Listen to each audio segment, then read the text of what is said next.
Hi, my name is Chaim, and this video is about religious assumptions. I still live in a religious Jewish community with close friends who try to convince me that I should come back to being a religious Jew. They use the claim of the unbroken chain from this generation to the previous generations that links all the way back to the generation in whom supposedly witnessed God revealing his will to them. The question I have for this is, was I or anyone else in this generation there to witness it? The answer they give is yes. The next question to ask is, do I or anyone else in this generation remember this event? And they will answer yes, because our fathers taught this memory to us. But if our fathers never taught this information to us, then we would never even know about it. So is this a memory or information that was taught to us? A memory has to come from within our own mind. It cannot be taught. And therefore, the answer is it's not a memory. It's an assumption that this link is unbroken because our fathers told us it's unbroken, and their fathers told them the same thing, and so on.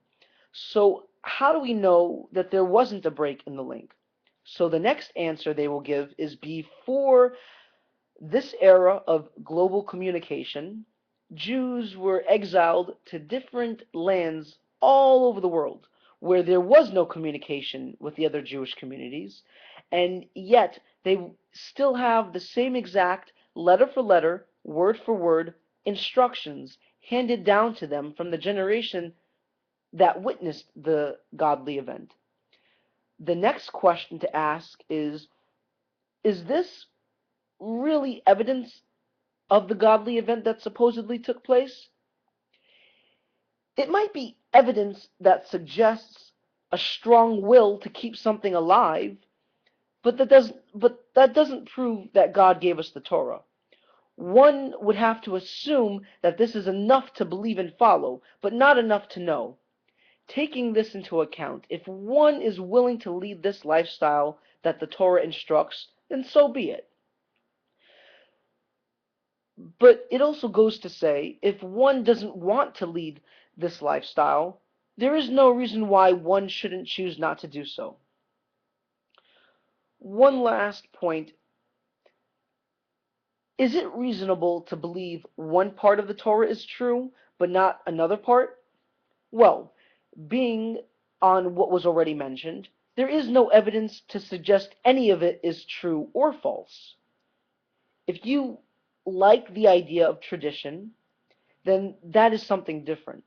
It has nothing to do with intellect, but rather emotion.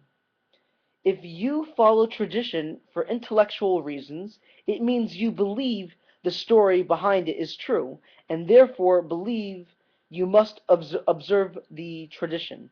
So I don't ever see myself joining the conservative and reformed or even reconstructionist movements of Judaism.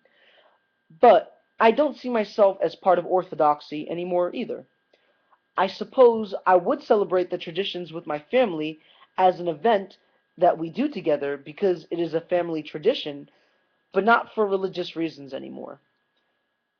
I am an agnostic with Jewish background, and that's all I can really say about myself. So I hope this has been an informative video, um, and well, have a great day. Peace.